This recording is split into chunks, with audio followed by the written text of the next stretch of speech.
تو حضرت ماشاءاللہ آپ کے واقعات ظاہر ہے کہ عام واقعات نہیں ہیں، اور جیسے آپ نے پہلے بھی فرمایا تھا کچھ لوگ جو ہے پیدائشی ولی ہوتے ہیں، تو ماشاءاللہ ہمارا آپ کے بارے میں یہی گمان ہے کہ اللہ تعالیٰ نے آپ کو پیدائشی ولی بنایا ہے. تو آپ کے تمام واقعات ایسے اولیاء کے ہی واقعات ہیں، تو آپ اس میں سے کچھ ہمیں. بقیہ ویڈیو دیکھنے سے پہلے ویڈیو کو لائک کریں، رحم ٹی وی چینل کو سبسکرائب کریں اور بیل آئیکن پر کلک کریں. شکریہ. پہلی بات تو یہ آپ حضرات اور جو ناظرین ان کا حسن ظن ہے کہ گزشتہ ایک پروگرام میں ہمارا ایک واقعہ شیئر کیا تھا، اس میں بھی اصل میں ایک شبہ کا ازالہ مقصود تھا، تو کوئی واقعہ سنانا مقصود نہیں تھا، ورنہ میرے کیا واقعات، کیا بدی اور پدی کا شوربہ. یہ تو میرا کابر بزرگوں کا نظر کرم ہے کہ اللہ تبارک و تعالیٰ مجھ سے کام لے رہے ہیں. لیکن یہ پھر جیسے آپ نے دیکھا کہ لوگوں کی طرف سے فیڈ بیک آیا، ان کی چاہت ہوئی کہ آپ اپنے بیتے ہوئے واقعات بیان کریں، تو میں نے بھی سوچا کہ بہت سے ایسے واقعات ہیں جو اب میں بھول بھی رہا ہوں، تو یہ زندگی آگے سے آگے بڑھ رہی، تو سوچا کچھ چیزیں ایسی شیئر ہوتی رہیں، کچھ اپنے اساتذہ، اپنے مشائخ، اپنے بزرگوں کے ساتھ جو وقت گزرا ہے، تو اگر وہ شیئر ہوتا رہے گا تو یہ بھی گویا کہ روحانی علمی نفع ہے انشاءاللہ ہماری آنے والی نسلوں کے لیے، اور خود میرے لیے بھی اس میں تعلیم و تربیت ہوگی. اس لیے میں سوچا کہ اس سلسلے کو شروع کریں. آپ حضرات نے بھی اس کے بارے میں مجھے خواہش ظاہر کی، اور اس کا عنوان آپ بیتی بڑا اچھا عنوان رکھا ہے کہ یہ میرے دادا پیر حضرت شیخ الحدیث مولانا محمد زکریا کاندلوی یہ قدس سرو کی باقاعدہ کتاب کا نام ہی آپ بیتی ہے، جس میں انہوں نے اپنے آپ سے بیتے ہوئے واقعہ ذکر کیے ہیں، پورا سلسلہ شروع کیا ہے. ظاہر ہے کہ لیکن اس تفصیل کے ساتھ تو ہمارے پاس کوئی ذخیرہ نہیں ہے، لیکن یہ کہ واقعات جس میں وہ لوگوں کے لیے مشعل راہ بنے ہوں، یا خود مجھے بھی یاد ہو جائیں کہ ظاہر اپنے اساتذہ مشائخ کے ساتھ جو سلسلے گزرے ہیں تو وہ بھی ایک الگ ہی ایک رنگ ہے، تو اس میں شیئر کروں، اور اللہ تبارک و تعالی ہو سکتا ہے مجھے بھی کہ اپنے نیک بندوں میں شامل کر لے. تو آج میں واقعہ شیئر کروں گا کہ میں جامعۃ العلوم الاسلامیہ علامہ بنوری ٹاؤن کراچی پاکستان میں زیر تعلیم تھا، اور 1983 میں نے داخلہ لیا تھا، اور یہ غالباً 1984 کے آخر کا یا 1985 کے شروع کا واقعہ ہے. میں درجہ ثانیہ میں تھا، یہ دوسرے سال کا درجہ تھا، تو درجہ ثانیہ میں تھا. تو وہاں میرے ایک استاد تھے حضرت مولانا بدیع الزمان صاحب. حضرت مولانا بدیع الزمان صاحب رحمۃ اللہ علیہ میرے بڑے فیورٹ استاد تھے، اور میں ان کا بڑا فیورٹ شاگرد تھا.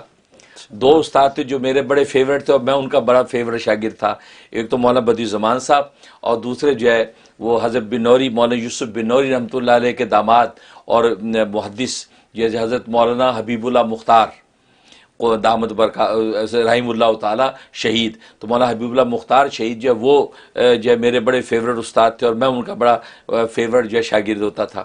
تو درجہ ثانیہ کا یہ زمانہ تھا، تو میں جو ہے اپنے بڑے بھائی صاحب، میرے بڑے بھائی شیخ الحدیث حضرت مولانا جلیل احمد اخون صاحب، یہ اس وقت مجھ سے تقریباً 3 درجے زیادہ آگے تھے، درجہ خامسہ میں غالباً ہوتے تھے یہ. اور میرے چھوٹے بھائی حضرت مولانا مفتی خلیق احمد اخون، یہ حفظ کا درجہ میں تھے، حفظ کرتے تھے. ہم تینوں بھائی بنوری ٹاؤن میں پڑھتے تھے. اور جامعہ اسلام بنوری ٹاؤن سے جو لوگ واقف ہیں، اس کا ایک قدیمی دارالاقامہ ہے، قدیمی دارالاقامہ کہلاتا، تو وہاں ہمارا کمرہ تھا، تو وہاں رہتے تھے. تو میں رات کو سوتا ہوں، میں خواب دیکھتا ہوں. میرے استاد مولانا بدیع الزمان صاحب جو ہیں وہ ہمیں ہدایت النحو پڑھاتے ہیں، ہدایت النحو پڑھاتے تھے، تو درجہ ثانیہ میں تھے. تو اب میں خواب دیکھتا ہوں. خواب کیا دیکھتا ہوں کہ مولانا بدیع الزمان صاحب جو ہے وہ درسگاہ میں ہیں، سب شاگرد بیٹھے ہیں، اور وہ مجھے اشارہ کر کے بلاتے ہیں، میں ان کے پاس جاتا ہوں. اچھا، عام زندگی میں یہ ہوتا تھا کہ اگر ٹھنڈا پانی لانا ہے یا چھوٹے موٹی ایسی کوئی خدمت کا کام ہوتا ہے تو مولانا بدیع الزمان صاحب مجھے کہتے تھے، تو میں بڑے سلیقے سے پانی ان کو جو پیش کرتا تھا، ٹھنڈا پانی تیار کر کے. کوئی ایسی چیز منگاتے تو مجھے کہتے.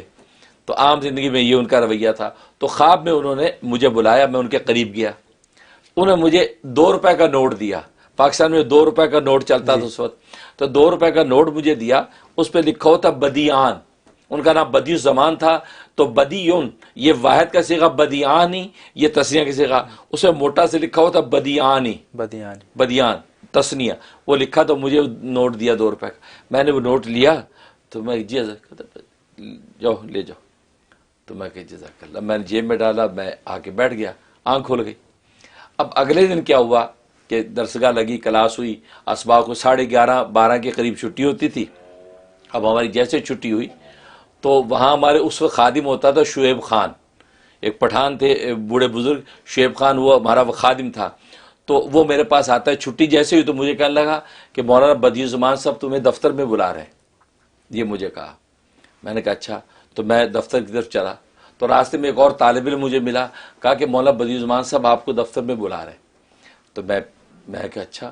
پھر ایک آدمی ملا، کہا جی مولانا بدیع الزمان صاحب، اچھا یہ عجیب حضرت کا انداز ہے، 3-4 لوگ بھیج دیے میرے پیچھے وہ بلا رہے۔ اب میں جب دفتر میں پہنچا تو دفتر بنوری ٹاؤن کا دفتر وسیع دفتر ہے، اور اس میں سارے اساتذہ بیٹھے ہیں، اس میں مفتی اعظم پاک صاحب مفتی ولی حسن صاحب بھی، اور مولانا انور بدخشانی صاحب مجھے اچھی طرح یاد ہے وہ ہیں، اور باقی مولانا عبد المنان، مفتی عبدالسمیع صاحب اور مفتی احمد الرحمان صاحب رحمۃ اللہ، سارے اکابر بیٹھے ہیں، بیچ میں مولانا بدیع الزمان صاحب بھی بیٹھے ہیں، سب حضرات یوں بیٹھے لائن سے۔ اب میں جیسے دفتر بھی جھانکا تو سارے اکابر بیٹھے ہیں، تو میں ذرا گھبرایا، تو مولانا بدیع الزمان صاحب نے بھی دیکھ لیا، وہ اشارہ کیا آ جاؤ آ جاؤ آ جاؤ، یوں اشارہ کیا، تو میں نے چپل اتاری، میں چلا گیا، تو ان کے سامنے 2 زانوں بیٹھ گیا۔ تو حضرت نے پہلے سے مٹھی میں کوئی چیز پکڑی ہوئی ہے، یوں پکڑی، مٹھی بھی بند کی ہے، یوں آلتی پالتی مار کے بیٹھے ہیں، یوں ہاتھ میں۔ اب انہوں نے اس کے بعد یوں ہاتھ بڑھایا، تو میں نے یوں لیا، تو اچھا مزے کی بات وہ جو منظر ہے ان کے دینے کا، سارے جتنے اکابر بیٹھے بڑے غور سے وہ ہمارے اس نظارے کو دیکھ رہے ہیں۔ ایون مولانا انور بدخشانی صاحب رحمۃ اللہ علیہ بالکل ساتھ ہی ہیں، وہ باقاعدہ دیکھ رہے ہیں، سب دیکھ رہے ہیں کہ یہ کیا چیز ہے۔ تو میں نے یوں کیا تو ہاتھ پہ تو 50 روپے، 50 تو 50 روپے وہ طے کیے ہوئے حضرت نے مجھے دیے، میں نے لے لیے، تو میں لے لیے، تو میں کہ جی حضرت، میں نے کہا کوئی کام ہوگا کچھ چاہیے، میں کہ جی حضرت، بس جاؤ رکھو، چل لے جاؤ، جیسے خواب میں کہا تھا نا ویسے فرمایا جاؤ لے جاؤ رکھو، جی تو یہ کہا۔ تو ساتھ مولانا انور بدخشانی صاحب بھی موجود ہے، وہ مسکرا کے فرمایا ہاں میاں ٹھیک ہے، جاؤ جاؤ مزے اڑاؤ، یہ بات۔ تو سارے اکابر مجھے غور سے دیکھ رہے ہیں، اور میں وہ 50 روپے لے کے آ گیا۔ اب یہ سلسلہ ہر مہینے کا شروع ہو گیا، اور وہ تنخواہ کا دن ہوتا تھا جس میں سارے اساتذہ موجود ہوتے، تنخواہیں تقسیم ہوتی تھی۔ اسی وقت میں مولانا بدیع الزمان صاحب مجھے بلاتے، اور بلانے کا انداز یہی تھا کہ 3-4 آدمی آ رہے ہیں، ایک آ رہا ہے وہ مولانا بلا رہے ہیں، دوسرا آ رہا ہے، یہ عجیب عادات تھی ان کی، اور میں جا کے لیتا۔ اور مولانا بدیع الزمان صاحب رحمۃ اللہ علیہ کی عجیب شان تھی، حالانکہ رنگ کے سانولے تھے، لیکن سارے اکابر میں بیٹھے ہوں تو ان کا چہرہ نور سے تمتماتا تھا، اللہ ان کے چہرے پر عجیب انوار ذکر کا نور تھا کہ جب آپ دیکھیں فوراً نظر وہیں ٹک جائے گی، اور عجیب چہرے کے اوپر ایک کشش اور ایسا ایک معصومیت تھی کہ جو نظر نہیں آتی، اور ان کی ادائیں بڑی عجیب و غریب ادائیں تھیں۔ تو جناب یہ سٹائل تو ہر مہینے مجھے وہ دیتے۔ اب یہ 2-3 مہینے تقریباً ہوئے تو میں بڑے بھائی صاحب مولانا جلیل احمد صاحب سے کمرے میں مشورہ کرتا ہوں، میں کہ یار یہ حضرت دے رہا ہوں، میں پیسوں کو سیف رکھ رہا ہوں، محفوظ رکھ رہا ہوں، میں کہ یار یہ ان کو کیا کروں، یہ حضرت دیتے ہیں، اب یہ 3-4 مہینے ہو گئے تو میں ان کو استعمال نہیں کرنا چاہتا، میں ان کو محفوظ رکھنا چاہتا ہوں۔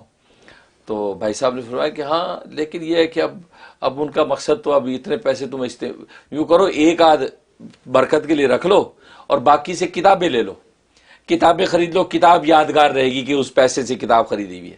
میں کہا یہ ٹھیک ہے، کتابیں لے لوں گا اور یہ ایک آدھ میں سیو کر لوں گا، یہ نہیں ہے۔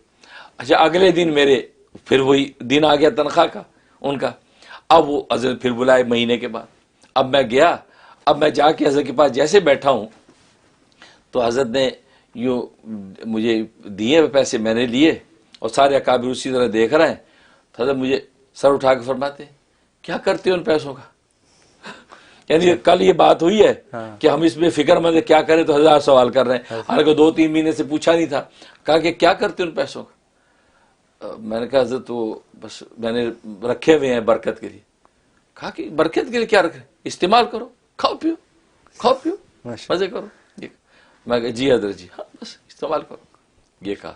تو میں اٹھ کے آ گیا، تو میں نے بھائی صاحب کو بتایا کہ یار وہ حضرت کو تو لگتا ہے کہ کشف ہو گیا۔ تو حضرت نے وہی سوال آج کر لیا، حالانکہ 3 مہینے سے نہیں پوچھا کبھی، آج پوچھ لیا کہ کیا کرتے ہو؟ فرمایا کہ ہاں اس کا مطلب ہے کہ ان کی بھی نظر ہے۔ تو پھر میں نے وہ ایک سے سیو کر لیا اور اس کے اوپر باقاعدہ تاریخ نام رکھ کے، اور باقی جو میں نے کتابیں خرید لی۔ پھر میں نے اپنے والد صاحب رحمۃ اللہ علیہ، رمضان کی جب چھٹیاں ہوئیں تو میں بھاول نگر آیا، تو میرے والد صاحب تعبیر خواب کے بڑے ماہر تھے، اور محدث کبیر حضرت مولانا مفتی نیاز محمد ختنی رحمۃ اللہ علیہ وقت کو قطب بھی تھے اور دارالعلوم دیوبند کی جو ہے اسلاف کی نشانی تھی. تو میں اپنے والد صاحب کے پاس آیا تو میں نے ان کو یہ خواب سنایا. والد صاحب خواب سنایا تو والد صاحب بہت خوش ہوئے خواب سن کے. فرمانے لگے کہ بدیان کا مطلب یہ ہے کہ اللہ تبارک و تعالیٰ نے تمہارے اس استاد کو جو علم و معرفت و علم و تقویٰ عطا کر رکھا ہے اس کا دورہ تمہیں عطا کریں گے. سبحان اللہ سبحان اللہ. اس کا دورہ تمہیں عطا کریں گے. بدیان تسنیہ کے صیغہ ہے اور بدی کا معنی انوکھا، انوکھا انوکھا یونیک. بدیع الزمان کا مطلب زمانے کا انوکھا، زمانے میں انوکھا انسان، اس کو بدیع الزمان کہتے ہیں. تو فرمایا کہ اللہ تبارک و تعالیٰ تمہیں دورہ جو ہے علم و تقوی اور معرفت عطا کریں گے جو اللہ نے ان کو عطا کیا ہے. اور جیسے تم بتاتے ان کی ادائیں عجیب و غریب ہیں، ان کی ذات میں عجیب کشش ہے، تو اللہ تبارک و تعالیٰ تمہیں اسی طرح انوکھا اور یونیک گویا کہ شخصیت بنائیں گے. سبحان اللہ. تو یہ والد صاحب نے تعبیر دی کہ اللہ ان سے دورہ آپ کو علم و معرفت دیں گے. ماشاءاللہ. وہ خواب تو خواب کی تعبیر کا انتظار ہے ابھی تک. نہیں اب لوگ کہتے ہیں ماشاءاللہ یہ بات بھی نہیں ہے، لیکن چلو کبھی تو پوری ہوگی کہ اللہ تعالیٰ مجھے جو ہے ان سے دورہ علم و تقویٰ عطا فرما دیں. الحمدللہ. تو یہ خواب جو ہے وہ دیکھا تو جناب والد صاحب نے یہ تعبیر دی اور اسی کے لیے دعا گو ہوں کہ اللہ تبارک و تعالیٰ واقعی جو ہے ان جیسا جو ہے علم و تقویٰ عطا فرما دے اور یہ اس لائن میں آگے سے آگے ترقی ہوتی رہے. تو ماشاءاللہ حضرت ناظرین جیسا کہ آپ نے دیکھا کہ حضرت والا کو اللہ تعالیٰ نے کیسی روحانیت عطا فرمائی اور خاص آپ کے اساتذہ کی نظر کرم. اور ہم تو دیکھتے ہیں کہ صبح شام کہ حضرت کی ماشاءاللہ تمام علماء سے دنیا بھر میں اولیاء ہیں لیکن ان سب سے حضرت کی انوکھی شخصیت ہے. انوکھے انداز سے جو ہے تربیت بھی فرماتے ہیں، انوکھے انداز سے سب کچھ واقعی اسی کا اثر ہے آپ کے اساتذہ کا اور آپ کا جو آپ کا تعلق ہے اپنے اساتذہ سے اپنے والدین سے. تو اللہ تعالیٰ ہمیں بھی ان کے نقش قدم پہ چلنے کی توفیق عطا فرمائے.